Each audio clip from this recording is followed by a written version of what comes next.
Kirsten A. Powers is an American political pundit, analyst and on-air personality on the Fox News cable channel. She began her career as a Democratic Party staff assistant with the Clinton-Gore presidential transition team in 1992, followed by an appointment as Deputy Assistant U.S. Trade Representative for Public Affairs in the Clinton administration from 1993 to 1998. She subsequently worked in various roles including press secretary, communications consultant and party consultant. She also serves as a columnist to USA Today, Newsweek and The Daily Beast.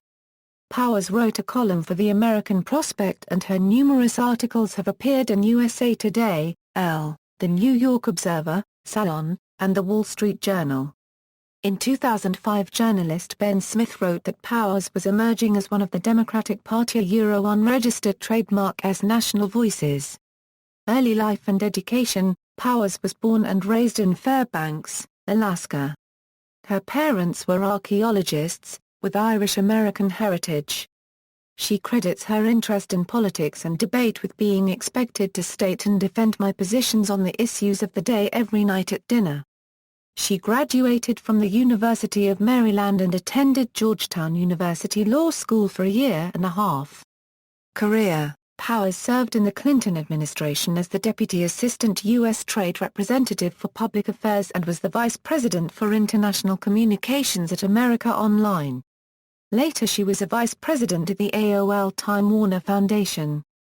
Powers has worked for the New York State Democratic Committee, was the press secretary for Andrew Cuomo for governor and communications director on the mayoral campaign of C. Virginia Fields. She also worked on the Vote No on 3 campaign, which overwhelmingly defeated Mayor Michael Bloomberg's ballot initiative to eliminate party primaries. Powers also served briefly as the press secretary for the Democratic National Committee chair race of Donnie Fowler.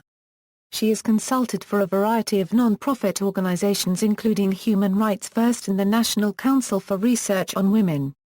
Political positions: Powers supported the Obama health care reform, and believes it is a moral imperative to supply health care to all Americans. Powers supports comprehensive immigration reform and providing a path to citizenship for illegal immigrants, favors gun control, and supports equal rights for gay people in the form of universal civil unions, leaving marriage strictly as a religious institution. She opposed the Don't Ask, Don't Tell military policy, and supports closing Guantanamo Bay and putting prisoners in federal prisons. She opposed the Iraq War, as well as the Fairness Doctrine, and a constitutional amendment to ban flag burning. She also opposes the death penalty. She supports the right of countries to choose their own governments free of outside influence but is against the establishment of theocracies. Powers had a particular concern over the influence of Islamists in Egypt due to her former husband being of Coptic Egyptian origin. She opposes elective late-term abortions. Personal life: Powers married Dr. Marty Makary, professor of public health at Johns Hopkins University, in January 2010.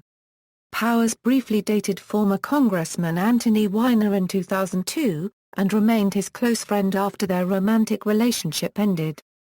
After initially defending him when the story of Weiner's sexting scandal surfaced in May 2011, Powers later condemned his conduct and called for his resignation from Congress. Powers was raised as an Episcopalian but spent much of her early adult life as an atheist. In her mid-30s, she became an evangelical Christian.